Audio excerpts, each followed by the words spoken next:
Okay, welcome to hexagon metrology and PC-DMIS software. Today we're going to be demonstrating a new feature within PC-DMIS, and inside of version 2011 MR1, which is due to be released I believe at the end of August. This new feature allows you to automatically have PC-DMIS figure out the moves, the clearance moves from the current feature to the next feature, and display those moves as path lines on the screen for you prior to you clicking the create button.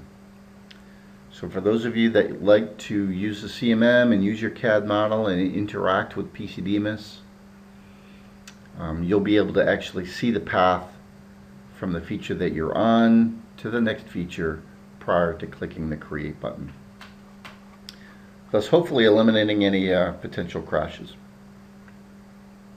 Let's start off by creating a brand new part program.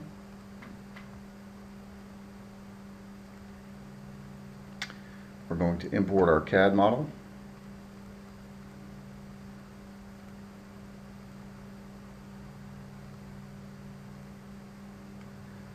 And there she is. We're going to put some geometry in here to do an alignment with.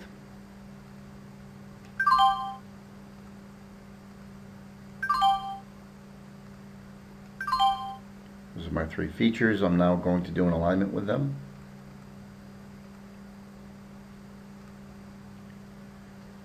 Alright, from here I'm going to put it into automatic mode. And again, this is generally the point at which you start thinking about, well, what wrist angles am I going to use, and how am I going to learn my way around the part? Well, you don't have to do that anymore. What we're going to do is turn on two functions located under Operation, Graphics Display, Clearance Moves. And those two are this thing called with feature creation and with collision detection. Okay, I've got those two as buttons up on my toolbar, so I'm just going to turn them on. I'm going to pick the top surface as a plane.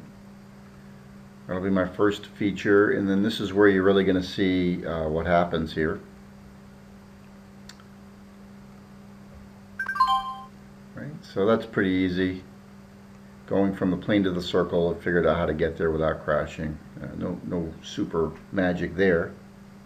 But let's go to now this hole here. Now keep in mind I've also got my auto wrist toggle turned on, so it's going to figure out what wrist angle to use, and it's going to display the path lines to get clear of the part, to do both the wrist angle move and to go from, in this case, circle 2 to this very next circle.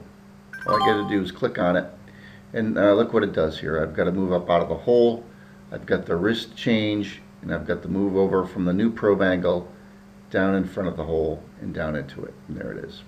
Okay. So if you still don't believe me, let's go from that probe to this hole here, right, without crashing.